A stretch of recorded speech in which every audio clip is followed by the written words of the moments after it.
everyone, and welcome to the Bleeding Metal podcast. I am your host, Susanna. My pronouns are she, her. And today I'm so happy that we are going to talk about one of the tracks and the music videos that generated so much conversation in our team last year. The song is Suckbox by Burn Down Eden. It's one of the tracks of their newly released album, Dismal Epiphany. So please introduce yourselves.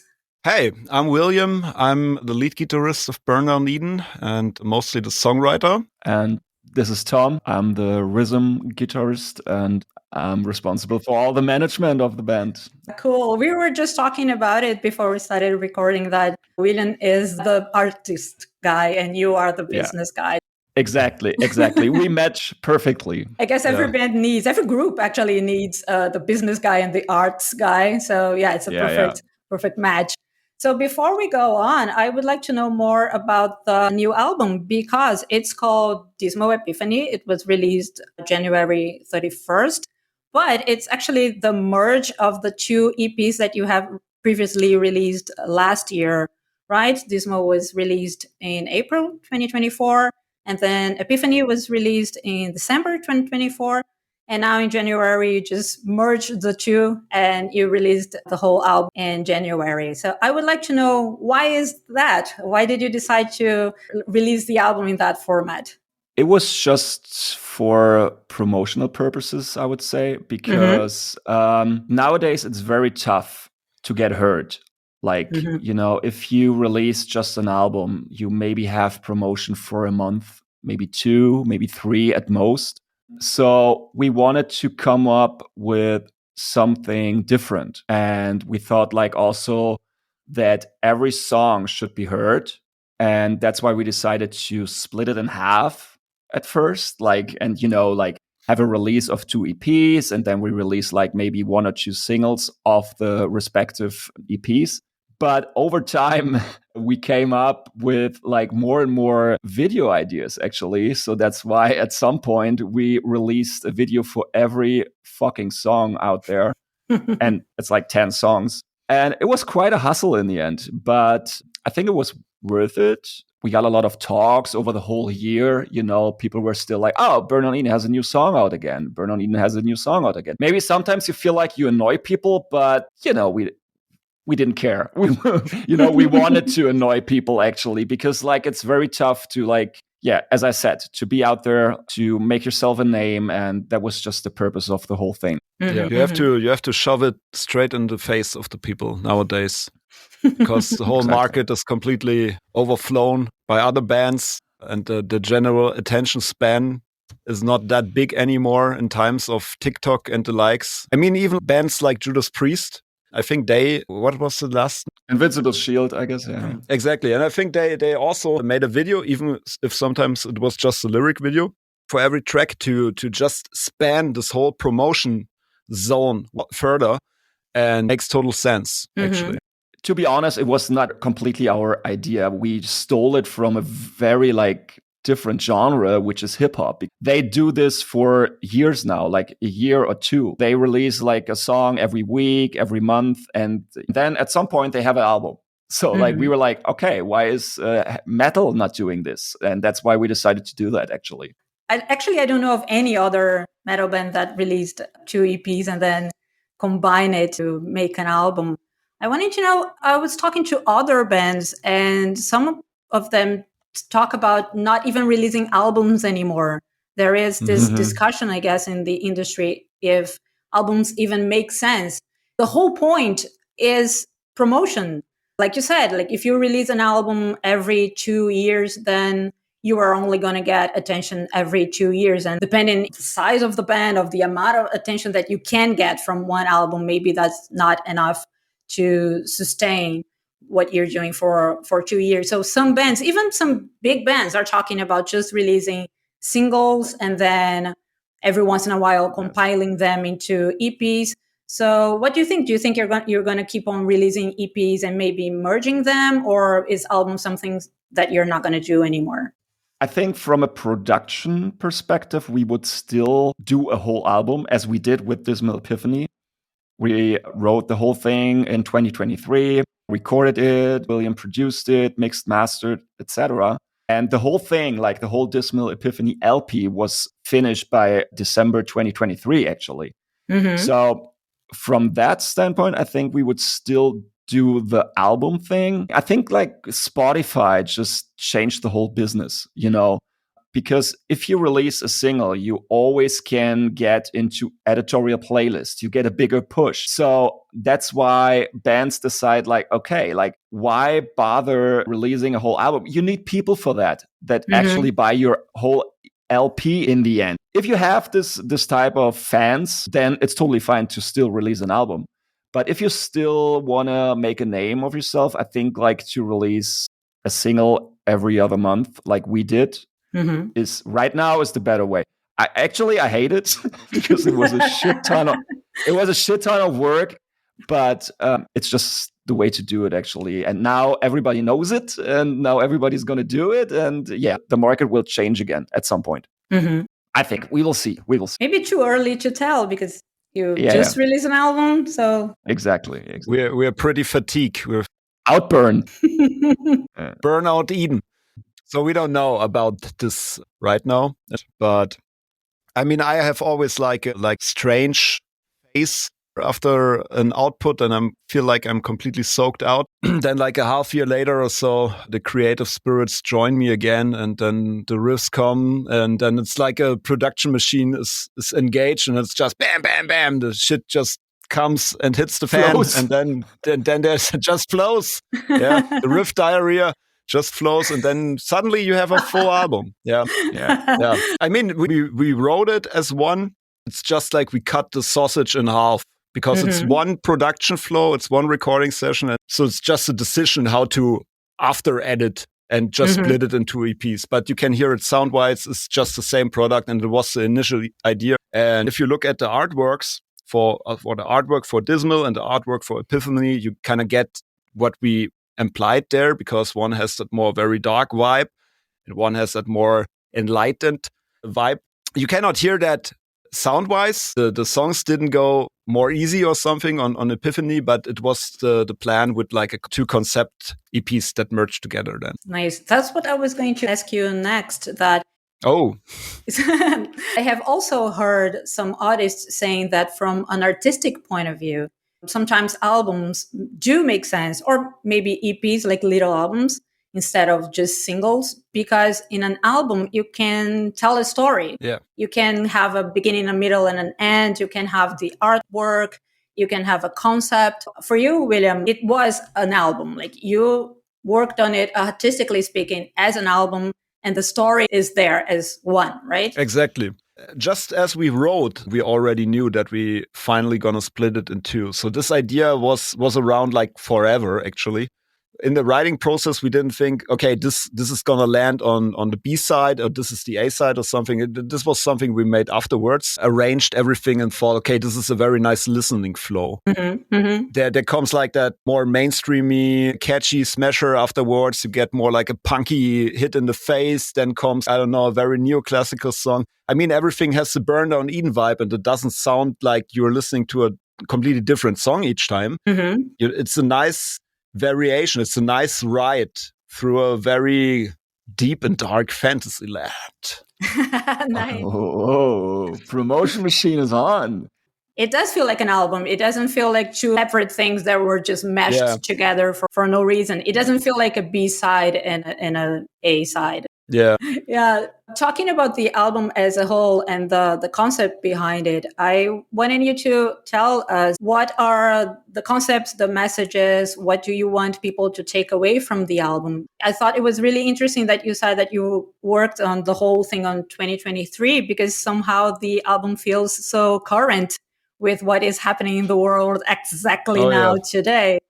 But I guess we've been burning down Eden for a while now. Yeah. I mean, if we talk about the lyrics right now, we are not just talking about the deepest parts of humanity. Like, I mean, there are songs on this album like Bloodspaired Symphony. You know, it's like, I wouldn't say a fairy tale, but just a story about a very crazy Mozart with his legs and then like slaughtering people So this is more like a little bit of fantasy. We also like still to do that, We don't want to talk about all the deepest parts of what's going on right now in the world all the time. We have some songs. I mean, you mentioned Suckbox at the beginning. We have Burn on Eden, the self-titled song. This is also about the rich, and I think it was a little bit inspired by a Wolf of Wall Street. Everybody's just chasing for money, not giving shit, and party and drugs, and this is the life. Yeah, but then also we go into mythology, with Tears of Persephone, sometimes we pick up on social things as well and criticize in our way. We try to tell a story from different perspectives, actually. Like in Suckbox, this was told by the abuser, because Peter's thought process was like one of those nights. How does one of those nights develop? You just go to your manager and say, hey, I want this and this and this girl, and then they just bring them in and you have fun with them, and then you just throw them out, or what's going on? So we were telling the story from this perspective, actually very nasty. We couldn't shoot the video just like that. That would be a little bit too much. So that's why we came up with a different video idea. This is not completely the lyrics, but in the end, we just want to focus on those things as well. And that's what we do from time to time. Yeah. Nice. Now that you mentioned Suckbox, I want to get into that, because it was really the song that really generated a lot of conversation for our team. The Bleeding Metal team is 4 women from different parts of the world, like I was telling William before we started recording. And it was Pia, actually, one of the podcast founders. She sent us the link just saying, you have to check this. And I have to tell you that I clicked on the video and I watched for 5 seconds and I paused and I was like, no. What am I seeing here? I don't like this. I think I'm very tired, I guess, of just sexy women everywhere for no reason. So I guess I focused on that. And I was like, no, old sexist. What is this? What are they doing? But then I was like, no, okay, Pia sent it to us for a reason. She's not pranking us with something horrible. What is this? And then I did watch the whole thing and I was sold. I was like, yep, like it. Awesome. Great song. And the idea behind it's pretty cool. But I have to tell you that I focused on the video first. And when I was reading the lyrics, I was like, it gave me yikes. Like you said, the lyrics is from the point of view of the abuser. Yeah. That's hard to read sometimes. Like some parts of the lyrics, I was like, why? This is so difficult. Yeah. But that's a very nice, well, not nice, but a very important discussion. The role that those very powerful men play in the world today and how crazy the music industry can get because of the power that those people have. And also, in politics and in so many other instances of power. Did you have any problems releasing this song or the album with your label? We actually expected, because the label, they refused to resist the video for fake news. They didn't want us to release the video on their channel. They resisted to release, right. We don't really know why. Actually, I think they said that the video didn't make the mark. So for us, it was like, okay, the quality of the video we made was shit. Then we thought maybe it's also a problem because in America there are a lot of conspiracy theorists. Tinfoil hats. Tinfoil hats. And so we thought maybe, okay, this is an issue, why they didn't release it. So anyway, we were a bit suspicious with the Suckbox video and thought, okay, maybe there will be issues. I mean, if you watch the video, there's a guy that obviously resembles a very high state. The current president, just say it, come on. We killed the president in that video. So probably, I think nobody under our label is from the USA. We have to add that for the listeners. But maybe the label just didn't really check the video. No, they did. They did. They did? Okay. They did, so it was released. But what we witnessed was that the views were pretty bad on that one because we got like a claim for violence and sexism. But Tom, can you tell more about that? No violence, but definitely naked people and sexism. Yeah. Okay, for the Suckbox video? For the Suckbox video. And I was like, okay, if you cannot be artistic in the way you want to tell your story, that's like, That was a bummer. I really felt in the end how the video came out. It's a great video. I like it. I like it a lot, definitely. Yeah. And it's cool with the music and with the girls. Like they really play the instruments. This is like this is cool stuff. I think. Yeah. That an algorithm just focuses on. I mean, they're not naked. Of course, they have like this metal, leather outfits, and it's a little bit sexy, of course, But I don't know. I think it's bullshit, dude. If you look at other videos, let's just say some American rapper video shit. Yeah. Where women in thongs are shaking their butts and stuff. So I mean, what is that compared to this? But this is how it turned out. Unfortunately. Yeah, and I think there is a big difference between doing a sexist video and just using sexy women for the purpose of, I don't know, whatever views, the decorative women for no reason. And there is a difference between doing that and what you did, which is telling a story that criticizes exactly that kind of behavior. So there is nuance that I guess algorithms just don't pick up on. Yeah, but that's the kind of the artistic view that the label and whatever promoter has to have, right? Yeah, that's art. Yeah. Take a movie like Silence of the Lamb. It's so interesting because it gives you the insights of this very extreme, absurd mentality about this complete madness. This is why it works. And it's also a lot of books with paintings. They have to be brutal. Kafka once said, literature has to be like a pickle for, like an ice pick for the ice or something. I don't know. So it has to punch people in the faces. Yes. Sometimes, that's exactly what art is for. But hopefully punching the right people, so to speak, calling truth to a certain kind of power.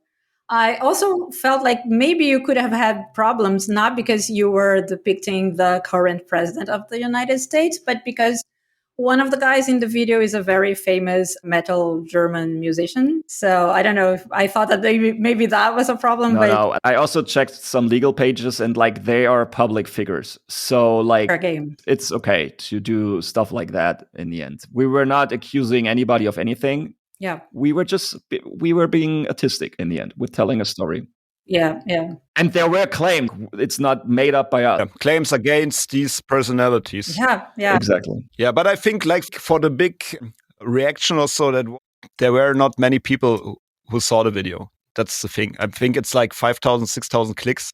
So if it spread more out, probably there would be a bigger shitstorm, but maybe a bit more promo for us as well. And maybe the attention of the lawyers or the personalities would be there. But so it's completely under the radar. We're still fucking underground. We should send it to their management, actually. Yeah. Yes. And how was recording the video? Did you feel like icky having to dress like those guys? It was fun, to be honest. Yeah, it was a fun shoot, actually. Like we were prepping with the face paint and everything. I was prepping the day before because I never did that. So it was like, okay, I go there to the shoot and just do it like for the first time. And then I look like a fucking clown or something. So I was like, no, I can't do that. So I was like prepping the day before, becoming this character. I think it's like, and then you have to wash it off again. And then you go there in the next morning. Then you have to do this all over again. And everybody was there and like dressing up. So that was actually a fun part. Yeah. I must say that I was pretty concerned before that the video maybe could turn out pretty cringy because the costumes maybe look shitty or the whole idea is maybe a bit too much. And I was a bit worried in my head, to be honest, about this whole thing. But I must say everything just turned out super great. The location was just perfect. The costumes, super cool. Tom sent night before, I think, the first shots of his Marilyn Manson costume. And I just thought, man, this really looks like him. This could work. Yeah, and we made the Trump happen. I actually ordered two hair pieces that looked like Trump. Oh, no. And they all got stuck in the mail, so they were not there on time.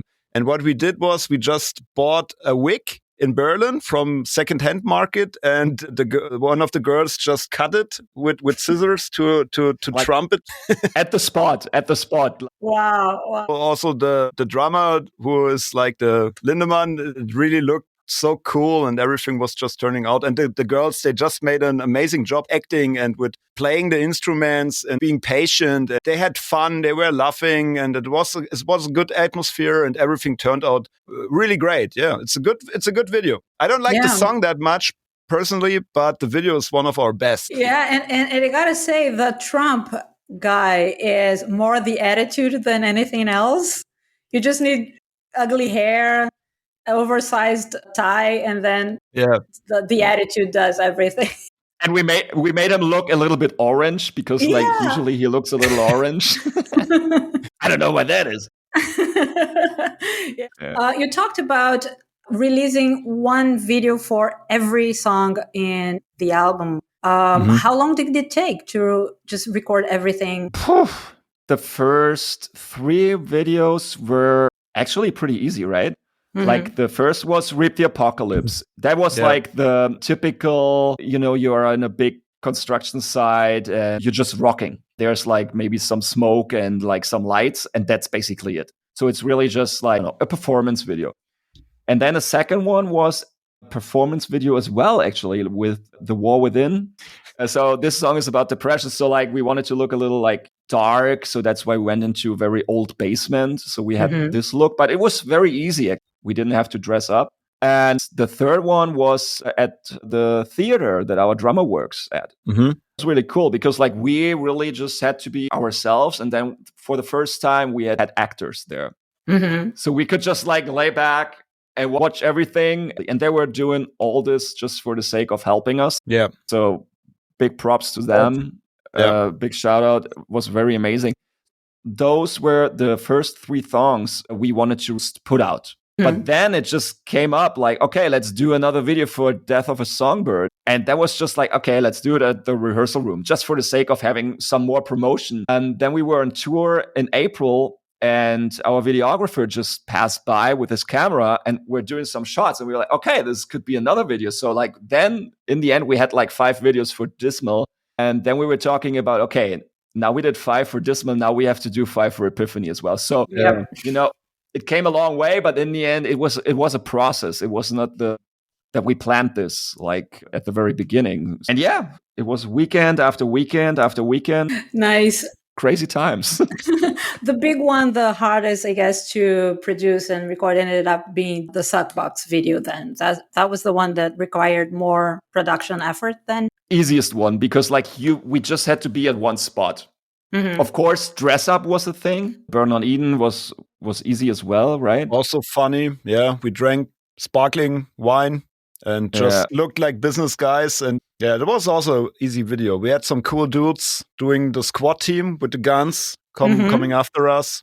Yeah, I would say the Epistrophe was maybe like the longest day with driving around in the car. We had to find a lake where we can jump in naked and stuff like that. Yeah. Oh, fuck no.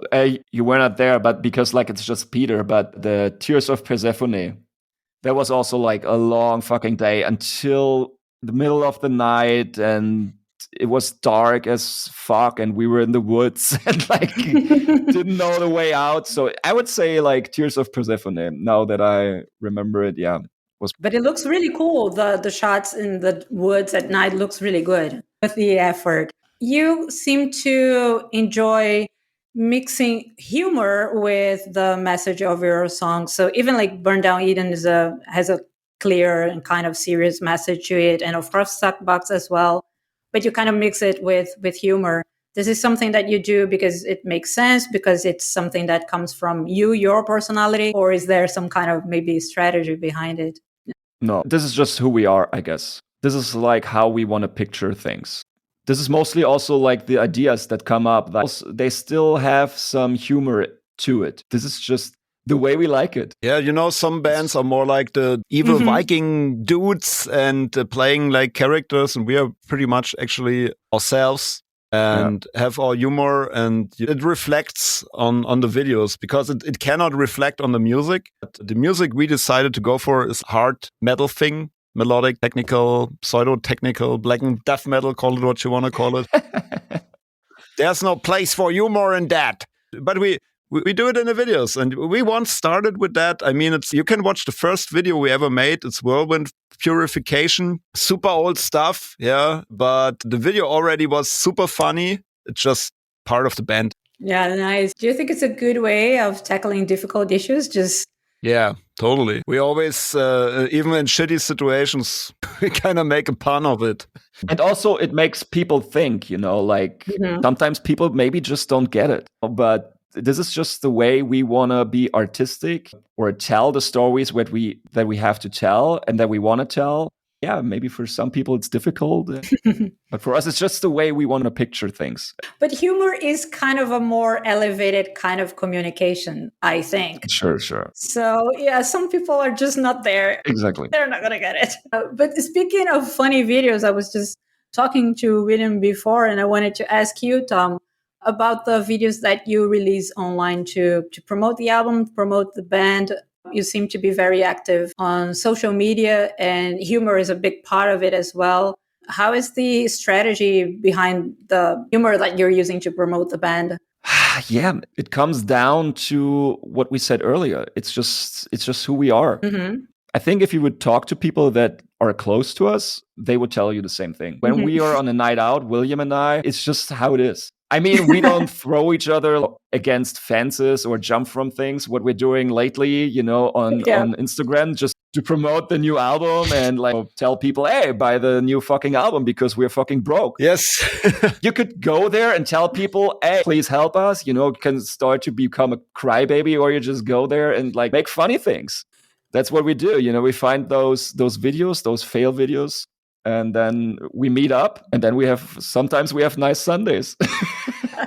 How many hours do you spend online searching for those silly videos that you can? The good thing about an algorithm. Okay. Once you have it your way, it comes back. It just it floats. That's right.